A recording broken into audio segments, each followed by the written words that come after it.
চাচি তার যৌবনের দিনগুলোতেই বিধবা হয়েছিলেন। আমার বাবা মা তাকে আমাদের সঙ্গে থাকতে দিয়েছিলেন। একদিন আমি তাড়াহুড়ো করে গোসল করার জন্য তার বাথরুমে যাওয়ার সিদ্ধান্ত নিলাম।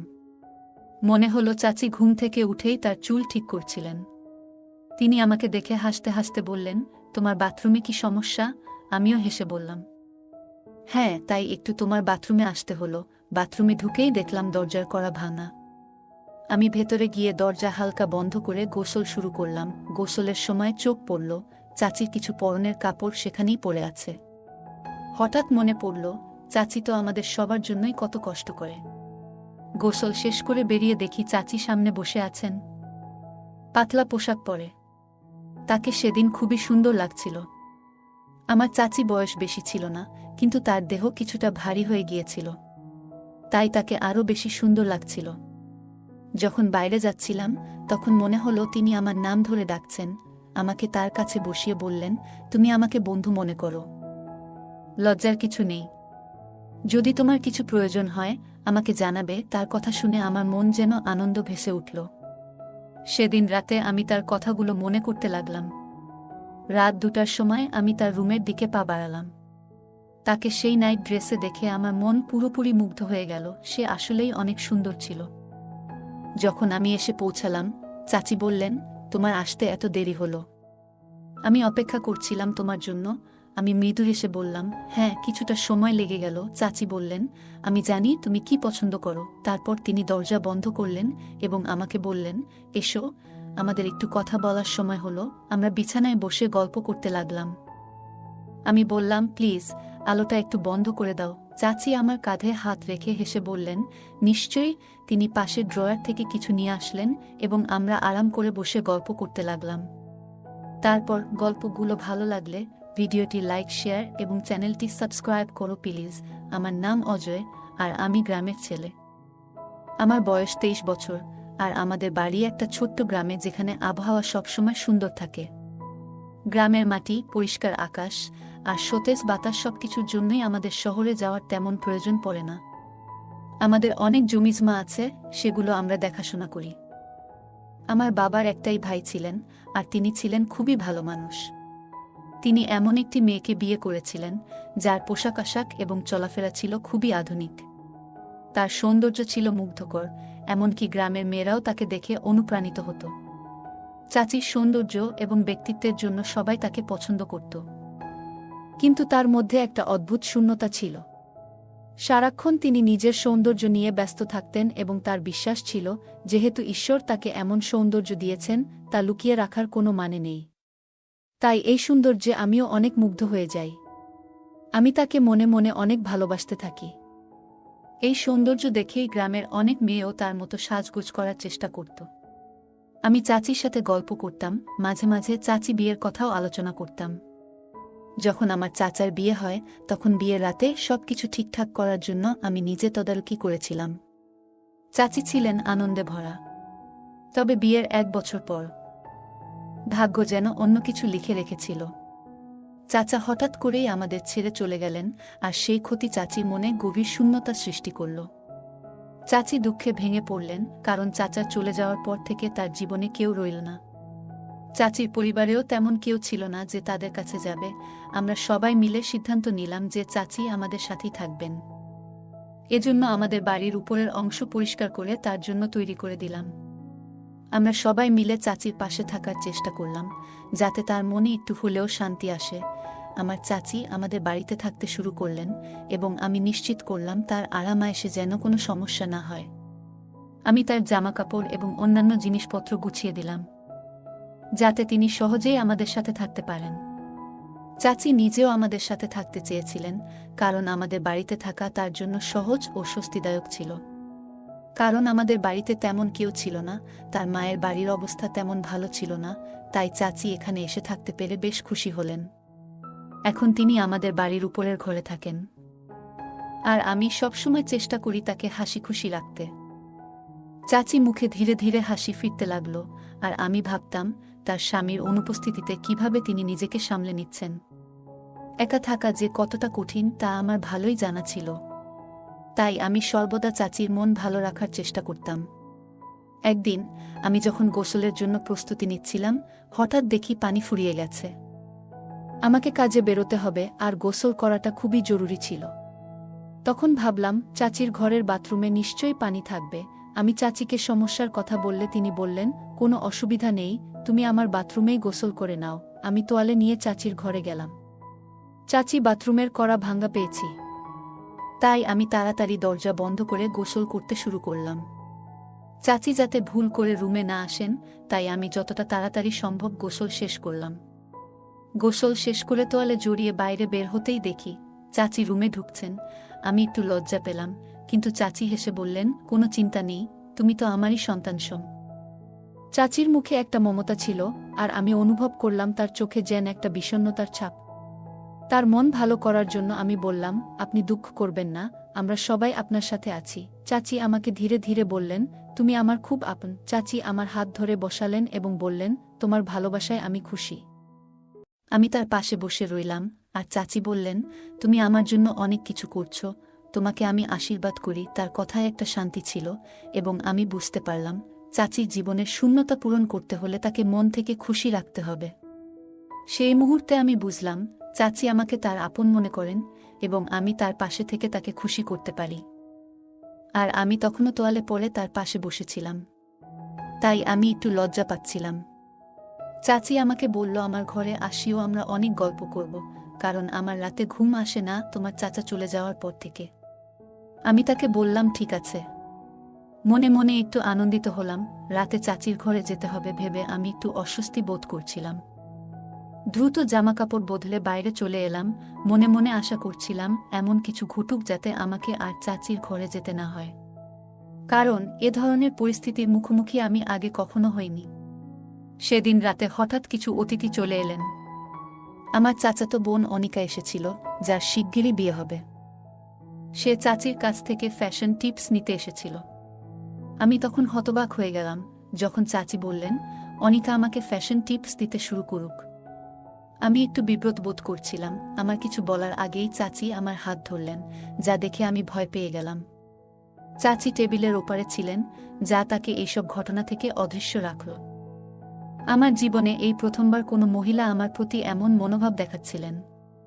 আমি চাইনি যে সবার সামনে কোনো নাটক তৈরি হোক, তাই চাচির হাত সরিয়ে ওয়াশরুমে চলে গেলাম। সেদিন আমার বাবা মাও অন্য একটি বিয়েতে গিয়েছিলেন, এবং আমি ভাবছিলাম কিভাবে চাচির কাছে যাব।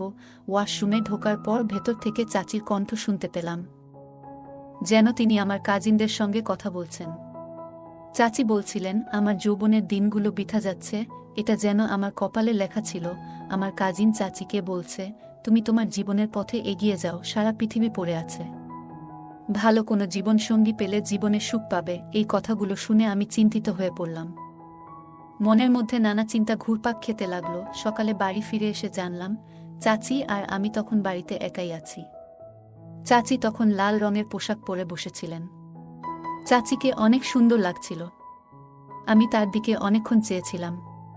হঠাৎ চাচি জিজ্ঞেস করলেন, কি দেখছ? আমি থমকে গেলাম। চাচিকে বললাম, কিছু না, শুধু তোমার কথা ভাবছিলাম। আমি কিছু বলতে পারলাম না, শুধু চুপচাপ তাকিয়ে রইলাম। পরের মুহূর্তে চাচি আমার হাত ধরে ফেললেন। আমার মুখে ঘাম পড়তে লাগল। আমি জানতাম না তিনি এখন কি করতে চান। আমি ভয়ে বললাম, চাচি প্লিজ, এমন কিছু করবেন না, আমি তোমার থেকে অনেক ছোট, আর এখন তো চাচাও আমাদের সাথে নেই। চাচি মাঝে মাঝে আমার নাম ধরে ডাকলে মনে হয় ভালো লাগে। তার নাম প্রীতি। চাচি মুখে একটা মিষ্টি হাসি ফুটে উঠল, যা দেখে আমি অবাক হয়ে গেলাম। আমি জানি না সে কেন এমন আচরণ করছিল। কিছুক্ষণ পর সে তার ঘরে ফিরে গেল, কিন্তু সেদিন আমি খুব খুশি ছিলাম। মনে হচ্ছিল আমাদের মধ্যে একটা বিশেষ বন্ধন তৈরি হয়েছে। পরের দিন মা আর বাবা বাড়িতে ফিরে এলেন, আর আমি জানতাম চাচির সাথে সময় কাটানোর সেই আনন্দের মুহূর্তগুলো হয়তো আর আগের মতো হবে না। সপ্তাহগুলো এভাবেই কেটে যাচ্ছিল, কিন্তু চাচির আচরণে কিছুটা পরিবর্তন লক্ষ্য করতাম। মাঝে মাঝে সে আমার খুব কাছে এসে দাঁড়াত, আবার কখনো আমাকে ইঙ্গিত করত তার পাশে বসতে। আমরা যখন একসঙ্গে থাকতাম তখন মজা করতাম, আড্ডা দিতাম, কিন্তু সব কিছুই সবার থেকে গোপনে করতাম, যেন কেউ কিছু বুঝতে না পারে। একদিন চাচিকে দেখে আমি অবাক হয়ে গেলাম। চাচির জন্য অপেক্ষা করছিলাম। বাবা বললেন চাচিকে নিয়ে আসতে। আমি নিচে অপেক্ষা করছিলাম, আর তখনই দেখলাম সবাই বাইরে চলে গেছে, শুধু আমি আর চাচি ঘরে আছি। চাচি তখন একটা সুন্দর কুর্তি পরেছিলেন, যা তাকে খুব মানিয়েছিল। আমি চাচির দিকে তাকিয়েছিলাম, আর সে হেসে বলল, অজয়, তুমি জানো আমি অনেক খুশি।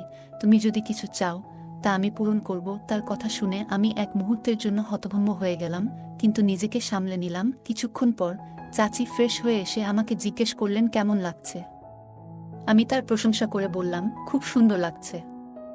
তারপরে আমরা একসঙ্গে কিছু সময় কাটালাম। এই মুহূর্তগুলো আমার মনে থেকে যাচ্ছিল, যেন আমি সব সময় তাকে পাশে রাখতে চাই। একদিন আমার চাচাতো বোন আমাকে বলল যে তার স্বামী গাড়ি চালাতে জানে না, তাই আমাকে তাদের সাথে যেতে হবে। মা তখনই আপত্তি জানালেন, অজয় কেন যাবে? আমি এসে মাকে বললাম, চাচি আর আমি যাব। মা রাজি হয়ে গেলেন, আর আমরা সবাই মিলে একটি হোটেলে গিয়ে উঠলাম। আমরা সবাই আলাদা রুম নিয়েছিলাম, কিন্তু চাচি একটু বিচলিত ছিল। তাকে আমি এমন চিন্তিত দেখছি দেখে আমার একটু খারাপ লাগলো। আমি চাচিকে বললাম, চলো একটা মুভি দেখি। আমরা একটি মুভি দেখতে শুরু করলাম, ইংলিশ মুভি। চাচি আমার পাশে বসে মুভি দেখছিলেন। হঠাৎ চাচি আমার হাত ধরলেন। আমি তার মুখের দিকে তাকিয়ে দেখি তার চোখে জল। আমি মুভিটা বন্ধ করে দিলাম। চাচি বললেন, তোমার চাচাকে খুব মিস করছি। আমি চাচিকে আমার বুকে জড়িয়ে ধরে বললাম, তোমাকে আর কষ্ট দেব না চাচি। আমরা দুজনেই একে অপরের পাশে দাঁড়িয়ে রইলাম, যেন এই মুহূর্তগুলো আমাদের স্মৃতির পাতায় চিরকাল রয়ে যায়। এরপর আমরা গ্রামের বাড়িতে ফিরে এলাম। আমার চাচিকে দেখে মা খুব খুশি হয়েছিলেন। তিনি অনুভব করেছিলেন যে আমি চাচির পাশে থাকাটা আমাদের সবার জন্য ভালো ছিল। এভাবেই দিনগুলো কাটতে লাগলো, আর আমার মুখেও খুশির আভা ফুটে উঠল। বন্ধুরা মাঝে মাঝে আমাকে নিয়ে মজা করত, কিন্তু আমি কখনো তাদের বলিনি কেন আমি এত খুশি। আসলে আমার আনন্দের আসল কারণ ছিল চাচির পাশে থাকা। মা মাঝে মাঝে চিন্তা করতেন কেন চাচি বিয়ে করছেন না। তিনি ভাবতেন আর কতদিন চাচি একা থাকবেন। তবে আমি ও মা সিদ্ধান্ত নিয়েছিলাম চাচিকে কোনো কিছুতে জোর করব না, কারণ তার জীবনের সিদ্ধান্ত তাকেই নিতে হবে। চাচি তার জীবন নিজের মতো করে কাটাতে শুরু করলেন, কিন্তু তিনি মাঝে মাঝে চিন্তিত হতেন আমি কতদিন তার সাথে থাকব। চাচি জানতেন একদিন না একদিন আমি বিয়ে করব, এবং সেটা ভেবেই মাঝে মাঝে তিনি একটু মন খারাপ করতেন। আমি তাকে বলতাম, চাচি আমি কখনো বিয়ে করব না, কিন্তু চাচি আমাকে বোঝাতেন, তুমি তোমার জীবন উপভোগ কর, আমি চাই না তুমি আমার মতো একা থেকে যাও। চাচি নিজেই আমার জন্য একটা মেয়ে খুঁজে বের করেছিলেন, আমাকে বিয়ে দিবে বলে। আমাকে এক প্রকার জোর করে বিয়ে দিল। চাচি চায়নি যে আমি তার মতো একা থাকি, কিন্তু আমি চাচিকেই মন থেকে চেয়েছিলাম। চাচিও আমাকে ভালোবাসে, বাড়ির লোক মেনে নিবে না জন্যে সে কাউকে কিছু জানায়নি। বিয়ের রাত এলে আমি প্রথমে চাচির কাছে গেলাম। আমাকে দেখে চাচি বললেন, তুমি এখানে কেন? কিন্তু আমি তাকে কিছু বলার সুযোগ দিলাম না। কিছুক্ষণ পর আমি আমার রুমে এলাম। আমার স্ত্রীও খুব সুন্দরী, কিন্তু তার মধ্যে চাচির মতো মায়া ছিল না। আমি এখনও চাচির সাথে সময় কাটাতে ভালোবাসতাম, এবং চাচি আমার খেয়াল রাখতেন। আমার স্ত্রীও চাচির প্রতি খুব যত্নবান ছিলেন। মাঝে মাঝে স্ত্রী তার বাবা মায়ের বাড়িতে যেতেন, আর আমি তখন চাচির কাছে সময় কাটাতাম। আজও চাচি আগের মতোই সুন্দরী, আর তার সাথে সময় কাটিয়ে আমি শান্তি পেতাম। সেই শান্তি অন্য কোথাও খুঁজে পাইনি। কিন্তু একদিন আমার স্ত্রী আমাকে চাচির সাথে এমন অবস্থায় দেখে ফেললেন যা তাকে হতবাক করে দিল। তিনি রাগে আমার কাছ থেকে ডিভোর্স চাইলেন। আমি অনেক চেষ্টা করলাম তাকে বোঝাতে, বললাম ভবিষ্যতে এমন কিছু হবে না, কিন্তু স্ত্রী আমার কথা বিশ্বাস করতে পারলেন না। তিনি বললেন, জানি না কতদিন ধরে তুমি আর চাচি আমার পেছনে গোপনে এসব করেছ। শেষে সে আমাকে ছেড়ে চলে গেলেন। আমার বাবা মাও বিষয়টি জানলেন এবং খুব রেগে গেলেন। তারা চাচিকে বাড়ি থেকে বের করে দিতে বললেন, কিন্তু আমি কঠিন সিদ্ধান্ত নিলাম। বাবার বিরোধিতা করেও চাচির পাশে দাঁড়ালাম। আমি বাড়ি ছেড়ে চাচির সাথে চলে এলাম এবং তাকে বিয়ে করলাম। যদিও চাচি বিধবা ছিলেন, তারও নিজের মতো জীবন কাটানোর অধিকার ছিল। আমি চাচিকে আমার স্ত্রী হিসেবে মেনে নিয়েছিলাম। বন্ধুরা, আমি জানি না চাচিকে বিয়ে করে আমি সঠিক কাজ করেছি কিনা, নাকি তাকে একা রেখে যাওয়া উচিত ছিল। আপনি কি মনে করেন? আপনার মতামত কমেন্টে জানাবেন। গল্পটা কেমন লাগলো জানাতে ভুলবে না।